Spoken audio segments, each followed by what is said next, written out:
Des femmes et des hommes venus du monde entier sollicitent la protection de la France au motif qu'ils ont fui la guerre ou des persécutions et seraient en danger en cas de retour dans leur pays.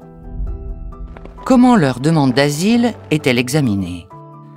Leur besoin de protection est évalué au regard de la Convention de Genève, des textes européens et de la législation française. Le dossier d'un demandeur d'asile est examiné dans un premier temps par l'OFPRA, l'Office français de protection des réfugiés et apatrides, qui peut soit leur accorder une protection, soit la leur refuser. Si la décision de l'OFPRA est négative, le demandeur peut la contester devant la Cour nationale du droit d'asile.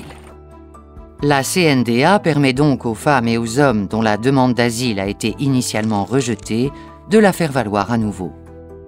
La Cour, juridiction administrative spécialisée, est compétente pour l'ensemble du territoire français, quel que soit le lieu de résidence du demandeur d'asile. Comment la CNDA juge-t-elle? Le dossier est examiné par un rapporteur. Son rapport analyse en toute indépendance le récit et les arguments du demandeur d'asile à la lumière de la situation dans son pays d'origine et du droit applicable. Dans la plupart des cas, la CNDA convoque le demandeur d'asile en audience. Après lecture du rapport, le demandeur est entendu soit par une formation de jugement composée de 3 juges, soit par un seul juge.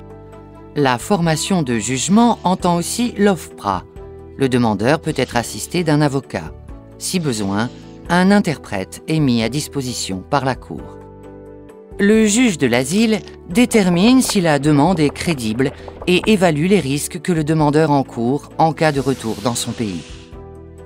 À l'issue de l'audience, le juge peut reconnaître la qualité de réfugié au demandeur. S'il ne remplit pas les conditions pour se voir reconnaître cette qualité, il peut aussi bénéficier d'une autre protection, dite protection subsidiaire, s'il encourt des menaces sans pour autant pouvoir bénéficier du statut de réfugié. Sa demande peut également être rejetée si son besoin de protection n'est pas avéré.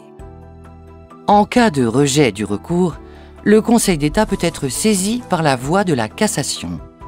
Il ne se prononce alors que sur des questions de droit. En cas de désaccord avec la CNDA, le Conseil d'État lui renvoie le dossier.